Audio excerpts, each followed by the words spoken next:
이제 성탄절을 앞두게 되면 우선 백화점에서부터 휘황찬란하게 불을 밝히면서 이제 크리스마스가 다가오게 되는 것을 준비하라고 알려주고 있습니다. 교회에서도 그 빛 장식을 하게 되는데 우리는 이번에 호롱불 십자가를 만들었기 때문에 우리가 가지고 있는 140개의 컬러를 다 구현을 하고 있습니다. 그래서 저녁에 아마 이 근방에서 저희 교회를 바라보면 가장 높은 곳에서 반짝이는 아름다운 그 십자가와 또 호롱불 형상을 보게 될 것입니다. 이전에는 이렇게 건물에다가 그 전선 줄로 해가지고 등을 달아놓게 되고 또 그 나무에다가 그걸 감아놓게 되면 나무가 열받아가지고 죽어요. 그리고 또 그걸 제거하는 것도 참 힘들고 아무리 잘 그걸 거둔다 해도 또 그 가운데 전선이 나가고 그래가지고 또 그 다음에는 쓸 수가 없어서 또 다시 구입을 해야 되고 그랬는데 이번에는 그냥 우리 호롱불 십자가에 불을 탁 밝히는 것으로서 모든 걸 다 그냥 대체하는 거죠. 그래서 저녁에 한번 보시기 위해서라도 수요 예배에 좀 한번 나오시고 그렇게 하면 좋을 것 같아요. 이 불을 밝힌다는 거, 더구나 이 불을 밝히는 건요, 밖에서 에너지가 와가지고 그 다음에 빛을 내주는 겁니다. 어둠은 스스로 밝힐 수가 없어요. 아무리 노력한다고 해도 어둠은 어둠을 극복할 수가 없습니다. 밖에서 빛이 들어와서 어둠을 밝히는 겁니다. 위에서부터 빛이 임하여 이 세상을 밝히게 되는 거죠. 그래서 우리 성탄절에 빛을 이렇게 장식하는 겁니다. 아무리 일하고 싶어도 캄캄하면 보이지 않아서 분간이 안 돼서 할 수가 없어요. 우선 불을 밝혀야 보게 되고 그 보니까 일을 할 수가 있게 되는 거죠. 그래서 이 빛을 밝힌다는 것은 모든 것을 시작하는 것이다, 이렇게 볼 수가 있습니다. 오늘 이사야서 말씀을 읽었는데요, 저는 오래되고도 새로운 걸 좋아합니다. 오래돼서 낡은 거 별로고 새 거라고 해서 그냥 항상 그 새 것만 쫓아가질 않습니다. 오래되면서도 좀 새롭게 했으면 하는 건데, 이번 대림절을 지나면서 오래된 구약 말씀을 가지고 그 복음, 예수 그리스도에 대한 이야기를 하고 싶어요. 그래서 특별히 이사야서의 말씀을 가지고 성탄절까지 5번에 걸쳐서 그 예언이 어떻게 복음서에서 이루어졌는지, 어떻게 예수님에게서 이것이 드러나게 됐는지를 얘기해 보려고 생각하고 있습니다. 오늘 이 이사야서 9장의 배경은 아하스 왕 때에, 이 아하스가 남유다의 왕인데 그 북쪽에 북이스라엘, 그 북이스라엘을 그냥 대표로 사마리아라고 부르기도 해요. 그 사마리아, 또 그 위에 시리아가 있는데 그 시리아의 수도인 다메섹이라고 부르기도 해요, 성경에.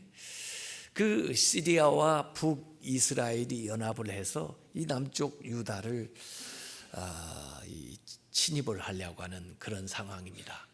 이 아하스 왕이 이런 위중한 상황에 하나님을 찾고 하나님을 불러야 되는데, 이 사람은 어떻게 된 것인지, 그 가나안에 있는 그 이방신들을 섬기고 또 마술사에게 찾아가고 또 무당에게 가서 물어보고 또 그래도 안 되니까 저 북쪽 먼 곳에 있는 아수리아, 그 당시에 강대국인데 그 아수리아의 원조를 요청을 해서 그 아수리아의 힘을 입어 그 북이스라엘과 시리아의 그 연합군을 물리치려고는 이런 생각을 아하스는 하고 있었습니다.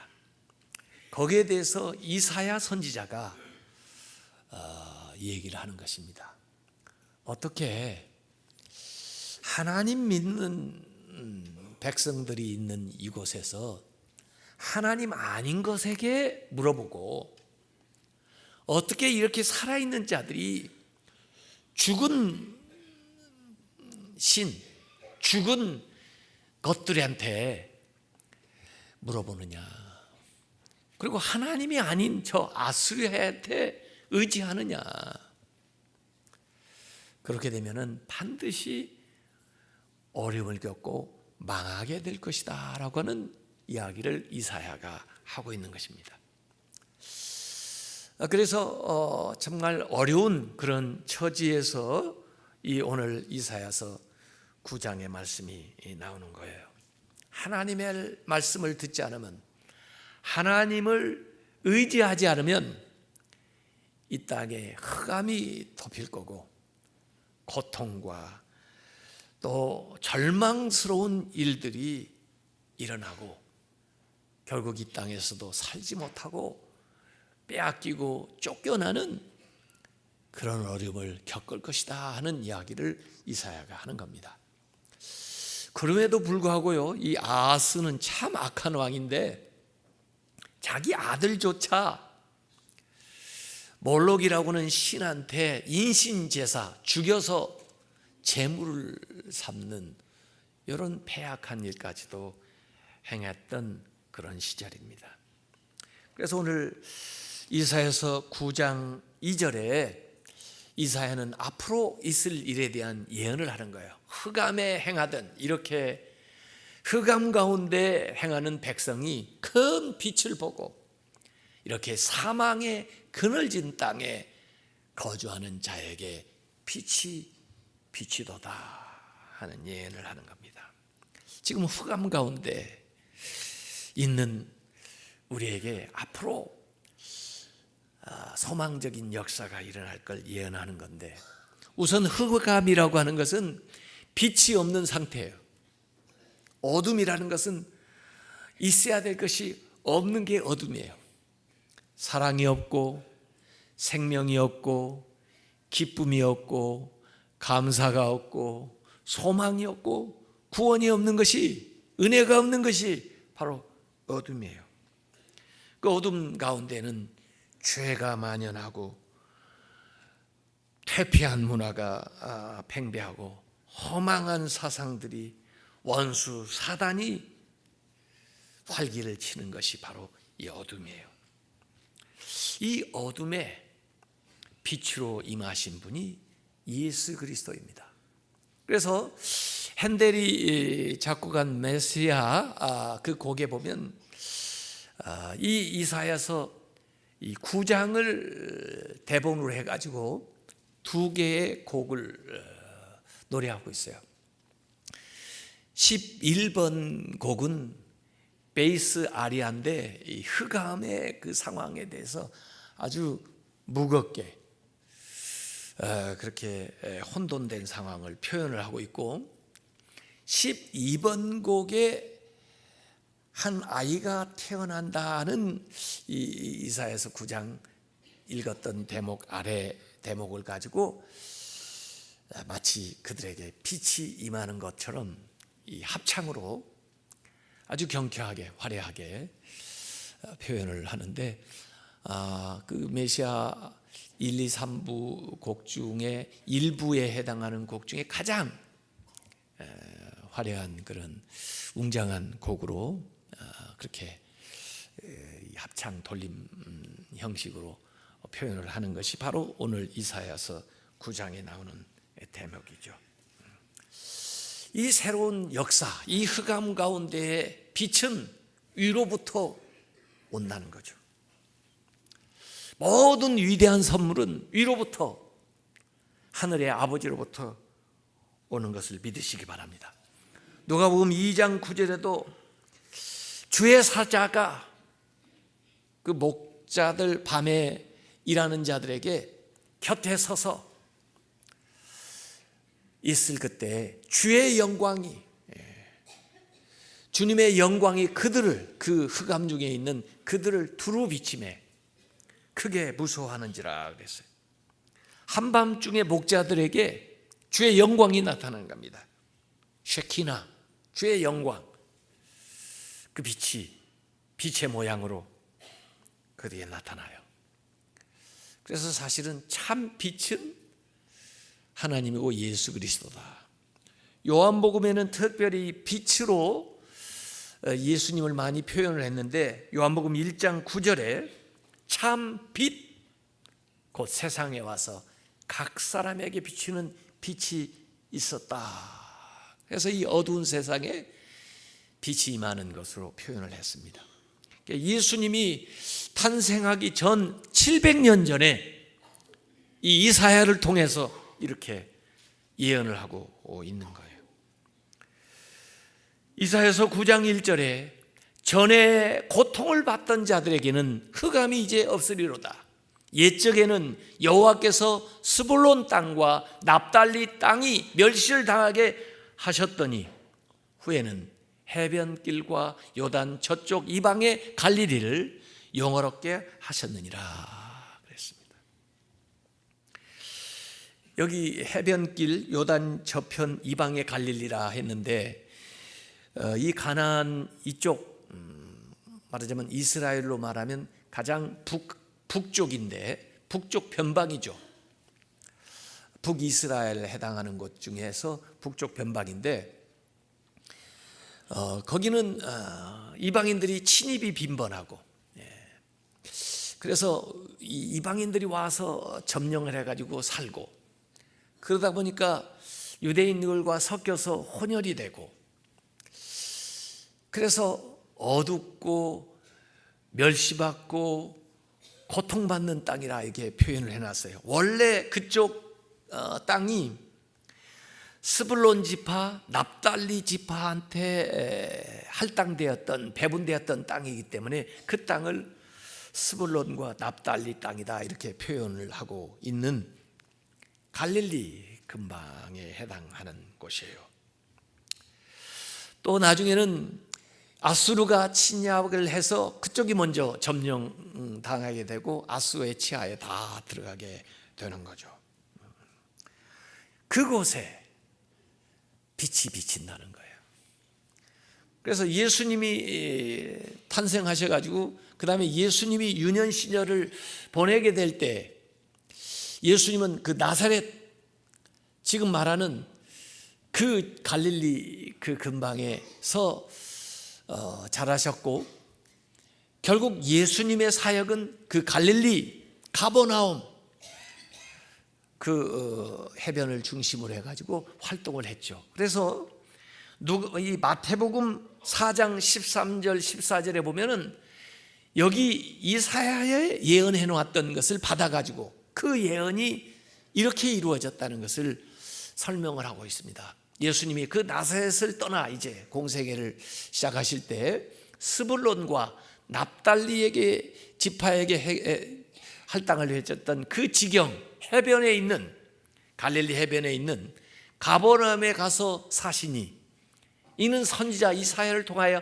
하신 말씀, 여기 이사야서 9장에 말씀하신 것을 이루려 하심이라 하고, 그 다음에 이어서 이사야서 9장 1, 2절을 인용을 하고 있습니다. 그러니까 이사야가 예언했던 이 흑암 가운데 빛으로 오시는 그 예언이 예수님을 통해서 이 갈릴리에 예수님께서 사역을 하심으로써 나타나게 됐다는 것을 이 마태복음은 얘기를 하고 있는 거죠. 오늘 이 이사야에서도 보면은 전에, 그리고 옛적에, 그리고 후에는 해서 이 before 그리고 after를 설명하고 있어요. 예수님이 오시기 전에는 흑암 가운데 고통과 멸시의 땅이었는데 예수님 빛이 오신 다음에는 after, 그곳에 생명과 평화와 영광이 나타나게 됐다, 이렇게 설명을 해주고 있는 거죠. 마치 이것은요, 창세기 때 세상을 보는 것 같아요. 이 세상이 어둡고 혼돈스럽고 공허했던, 흑암 가운데 있기 때문에 어디로 가야 될지 방향을 모르고 무방향성, 혼돈되어 있기 때문에 어떤 것이 가치 있는지 모르고 무가치성, 공허할 때 무엇이 더 의미 있는 건지 모르는 무의미성의 그 세상에 하나님께서 빛이 있으라, 그렇게 말씀하시면서 창조하신 것처럼 이 갈릴리 흑암과 멸시와 그 고통의 땅에 빛이 있으라, 예수 그리스도가 오심으로써 새로운 창조가 일어나게 된다는 것을 이야기하고 있는 거죠. 근데 그 갈릴리뿐 아니라 오늘 우리의 삶에 있어도 예수님이 오시기 전 흑암과 고통과 멸시의 삶을 살아가던 우리가 빛 대신 예수 그리스도가 우리 안에 와서 우리가 그분을 영접함으로써 우리가 생명을 얻고 영광과 그리고 평화로운 삶을 살아가게 된다는 것을 이 얘기를 하고 있는 겁니다. 그래서 예수님은 이 세상에 생명의 빛으로 오셨습니다. 요한복음 8장 12절에 나는 세상의 빛이니 나를 따르는 자는 어둠에 다니지 아니하고 생명의 빛을 얻으리라 그랬습니다. 빛이 오면요, 어둠이 사라져요. 어둠이 절대로 빛을 이기지 못합니다. 요한복음 12장 46절에 나는 빛으로 세상에 왔나니 무릇 나를 믿는 자는 더 이상 어둠에 거하지 않게 하려 함이로라 그랬습니다. 요한복음 1장 4절에도 그 안에 예수님 안에 생명이 있었으니 이 생명은 사람들의 빛이라 그랬습니다. 예수 그리스도를 모시는 사람마다 그 안에서 생명, 진리, 아름다움, 기쁨, 따뜻함이 솟아오르는 거죠. 예수 그리스도의 복음이 130년 전에 이 나라에 들어오기 전과 그 후에 대한민국의 운명은, 또 대한민국에 사는 많은 사람들의 삶은 완전히 달라졌습니다. 그전에는 어둠과 가난과 고통과 미신과 억압의 땅에서 그 강대국들, 일본의 압제 속에서 또 중국과 러시아에 짓밟혔던 이 조선 땅이 예수 그리스도의 복음이 들어옴으로써 나라에 광명이 찾아오고 평화가 찾아오고 생명을 얻는 역사가 일어나게 된 거죠. 언더우드가 이 땅에 왔을 때 드렸다는 기도가 있습니다. 그런 이 땅에 와서 이렇게 기도를 했습니다. 주님, 지금은 아무것도 보이지가 않습니다. 주님, 메마르고 가난한 땅, 나무 한 그루 시원하게 자라 오르지 못하는 이 땅, 보이는 것은 고집스럽게 얼룩진 어둠뿐입니다. 지금은 예배드릴 예배당도 없고 학교도 없고 그저 경계와 의심과 멸시와 천대함이 가득한 곳이지만은 이곳에 머지않아 은총의 땅이 되리라 믿습니다. 아프리카, 특별히 그 잠비아에 평생을 선교하시고 돌아가셔서 그 아프리카에는 심장을 묻고 그 남은 육체는 웨스트민스터 영국 사원에 묻힌 데이비드 리빙스턴이라는 그 선교사의 무덤에는 아프리카 사람들이 적은 묘비명이 이렇게 새겨져 있습니다.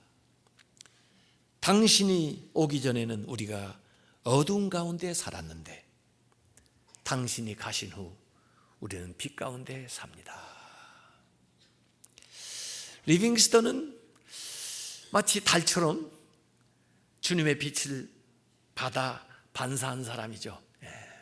그러나 참 빛은 예수 그리스도인데, 예수 그리스도가 오기 전에는 우리가 어둠 속에 살았지만은 예수 그리스도가 우리 가운데 오신 그때부터 우리가 빛 가운데 삽니다. 이런 고백으로 이 말씀을, 이 이야기를 바꿔도 될 것 같아요. 생명의 빛으로 오셨습니다. 예수님은 치유의 빛으로 오셨습니다.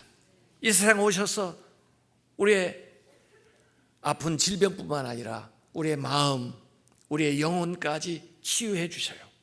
말라기 4장 2절에 내 이름을 경외하는 너희에게는 공의로운 해가 떠올라서 치료하는 광선을 비추리니 너희가 나가서 외양간에서 나온 송아지같이 뛰리라 그랬습니다. 이 빛이 임하면요, 소독도 되고요, 또 우리 안에서 비타민 D도 생성을 시켜준다고 그래요. 더구나 이 겨울에요, 하루에 우리가 최소한 한 30분은 햇빛을 쬐야 된대요. 햇빛 쬐지 않으면 우울해져요. 제가 미국에 가서 좀 놀란 것은 햇빛만 나면 애들이, 우리 친구들이 전부 그 잔디밭에 가서 다 옷을 벗고 선탠을 합니다. 그래야 뭐 피부도 건강하다고 그래요. 우리는 뭐 나올 때부터 적당히 구워져 가지고 이렇게 나와서 괜찮지만 그 친구들은 이렇게 하얗게 나와 가지고 거기 햇빛을 받아야 건강해지나 봐요. 치유, 이 빛을 통해서 우리가 치료를 받는 거예요. 그러고 하면 이 빛은 우리에게 소망을 줍니다. 부정적인 마음, 슬픈 마음, 근심에 가득한 마음, 절망적인 그 가운데 살아가는 사람에게 소망의 빛을 주시는 거예요. 누가복음 1장 78절 79절에 예수님의 탄생에 대해서 이야기하면서 이는 우리 하나님의 긍휼로 인함이라, 이로써 돋는 해가 위로부터 우리에게 임하여 어둠과 죽음의 그늘에 앉은 자에게 비치고 우리의 발을 그 빛 안에서 걸어가니까 평강의 길로 인도하시리로다 하니라. 우리가 앞으로 들어갈 천국은요, 해와 달이 필요가 없어요. 왜냐하면 주님의 쉐키나, 주님의 그 영광이 너무 찬란하기 때문에. 마치 그 대낮에 거기에 후레쉬를 켜본들 무슨 효과가 있겠어요? 대낮에 가로등을 켜본들 가로등이 켜 있는 거 알 수 있겠어요? 요한계시록 21장 23절에 그 성은, 하나님의 도성은 해나 달의 비침이 쓸데없으니 이는 하나님의 영광이 비치고 어린 양이 그 등불이 되심이라 그랬습니다. 자, 이렇게 빛을 비치니까 찬양을 하지 않을 수가 없어요. 그래서 오늘 이사야서 9장 3절부터 5절까지는 찬양이 나옵니다. 우선 3절 가만히 보면은 주님께서 이 나라를 창성하게, 크게, 성하게 만들어 주셨기 때문에 즐거움이 더하는데, 이 즐거움이라는 말이 4번 연곱해서 그 한 절 안에 나와요. 추수하는 즐거움, 1년 수확을 다 해놓고 느끼는 그 즐거움, 또 전쟁에 나가서 조마조마했는데 전쟁에서 승리해가지고 전리품을 가지고 돌아오는 그 즐거움.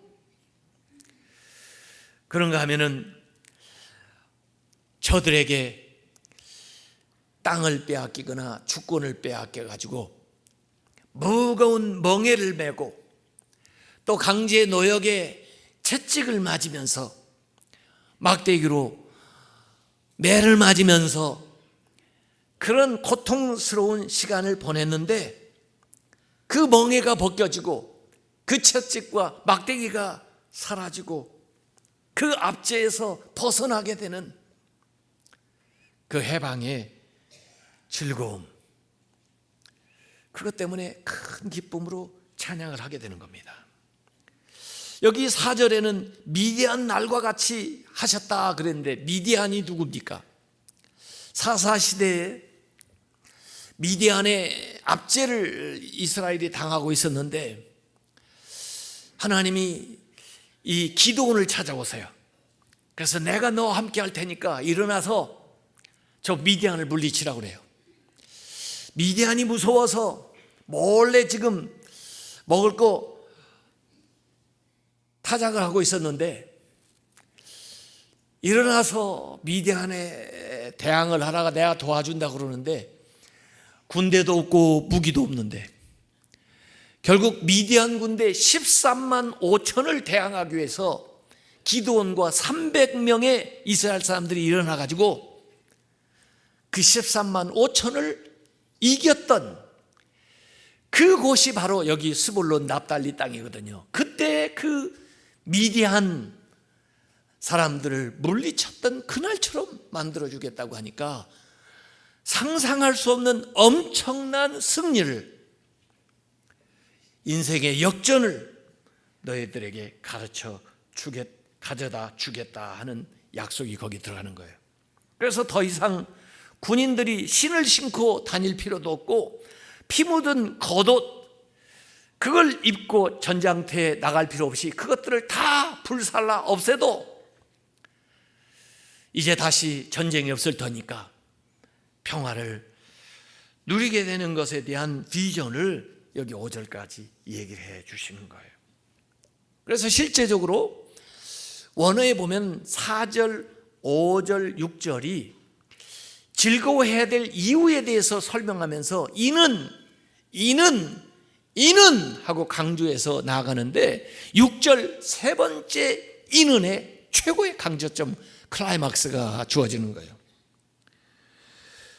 큰 즐거움이 있을 것인데 4절에는 큰 승리를 주었기 때문에 기뻐하고, 5절에는 더 나아가서 평화가 올 것이기 때문에 기뻐하고, 6절에 이는 더 나아가서 한 아이가 태어났기 때문에 기뻐하라는 거예요.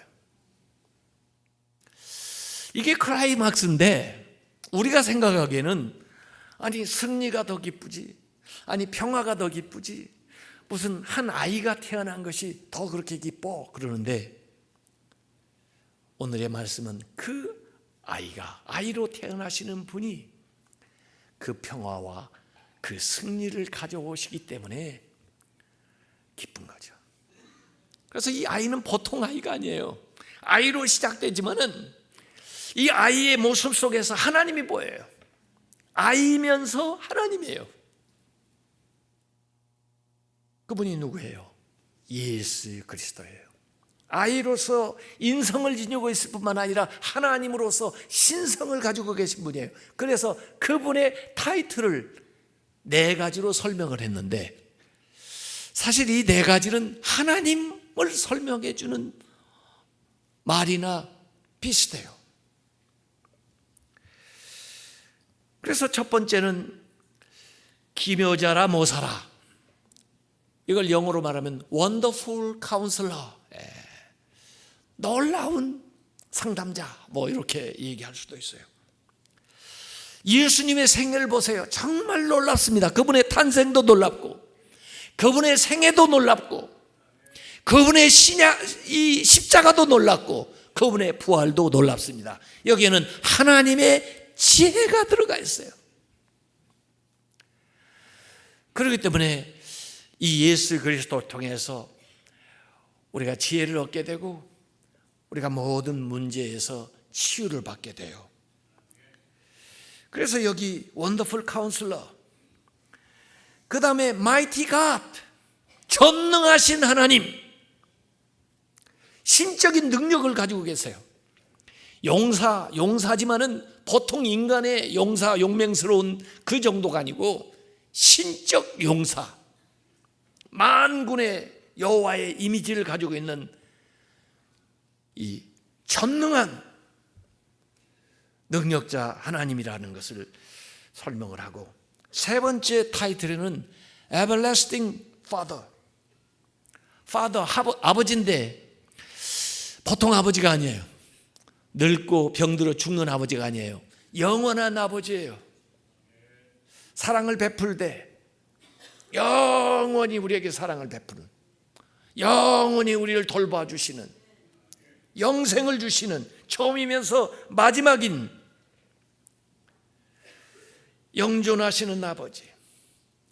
그 다음에 Prince of Peace, 평화의 왕, Peaceful King, 평화가 가득한 왕, 뭐 이런 거죠.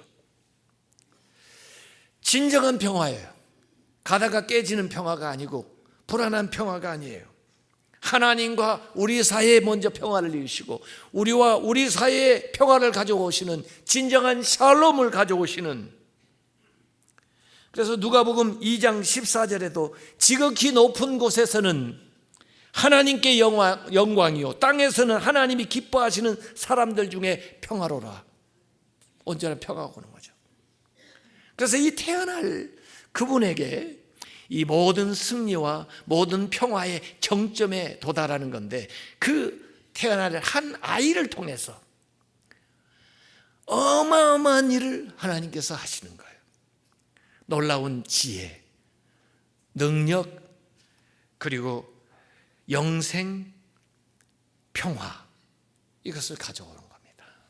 하나님은요 무슨 대단한 일을 하시는데 이 조그마한 것을 통해 가지고 큰 일을 이루시는 것을 기뻐하세요. 골리앗을 물리칠 때도 보니까요, 다윗 어린아이지만 또 그 아이가 가지고 있는 물맷돌 하나 가지고 그 큰 사람을 이기거든요. 아까 미디안 13만 5천도 많은 군대가 아니라 기드온과 300 군인을 통해서, 작은 걸 통해서 큰 걸 이루시거든요.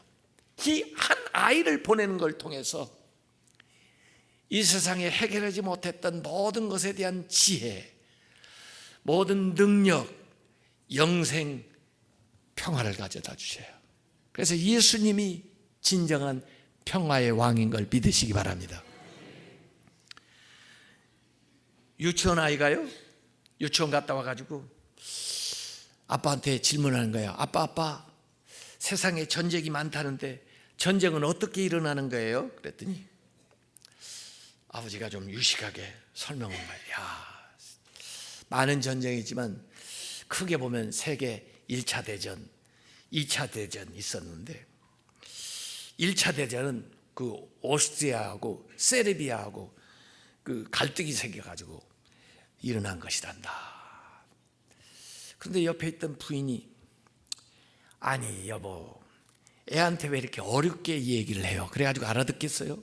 야, 그때 말이야 세르비아 청년이 오스트리아 황태자 부부를 암살하면 그 사건 때문에 전쟁이 시작된 거란다. 그러면서 당신까지 이렇게 두리뭉실하게 얘기하면 애가 알아듣겠어? 그러니까 아버지가 화가 난 거예요. 아니, 애가 지금 나한테 물어봤는데 왜 당신이 끼어들어가지고 난리야? 내가 그것도 모를까 봐 그래? 그러니까 또 부인이, 그러니까 애한테 좀 자세하게 설명을 해주라는 거지 뭐야? 그러면서 문을 탁 닫고 나가버리니까 애가 하는 말이, 아빠, 이제 전쟁이 어떻게 일어나는지 알겠어요. 이게 다툼으로부터 시작돼가지고 이게 그 다음에 대립을 낳고 그것이 싸움을 낳고 그것이 1차 대전도 되고 2차 대전도 되는 걸 할 만한. 예수님께서 우리에게 오셔서 주시는 이 평화의 선물, 이 영생을, 이 지혜를, 이 능력을 우리가 받으려면 우선 우리 손에 있는 걸 내려놔야 돼요. 우리는 잔뜩 무거운 짐, 잔뜩 죄악의 짐, 잔뜩 욕심으로 이 손을 채우고 있다고 말해요. 위에서부터 주시는 이 선물을 받기 위해서는 마음을 비우고 손을 비워서 위로부터 주시는 것을 우리가 받아야 돼요. 내가 죄인인 것을 인정하고, 내가 연약한 것을 인정하고, 내가 무능한 것을 인정하고, 내 습관적인 잘못을 인정하고 내려놓을 때 주님의 그 지혜와 주님의 그 능력과 주님이 주시는 영원한 것과 주님이 주시는 평강을 누리게 되는 줄 믿으시기 바랍니다. 이 주님이 주시는 이 놀라운 일들은 비단 이스라엘뿐 아니라 온 세계에 미치는 거예요. 그래서 7절 마지막에 그 어깨에 정사를 메었고 그 정사와 평강에 더함이 무궁하며 영원히 정의와 공의로 그것을 보존해 나간다는 거예요. 사실 이 말씀은 시편 2편 7절에도 나오듯이 왕위에 즉위할 때 이렇게 축복을 하면서 말하는 것이었는데, 다윗의 그 왕조의 계승자는 그의 혈통적인 물론 거에서 태어나지만은 다윗처럼 현세적이고 또 세속적인 그런 왕권이 아니라 메시아 영원한 왕으로 오신다는 것입니다.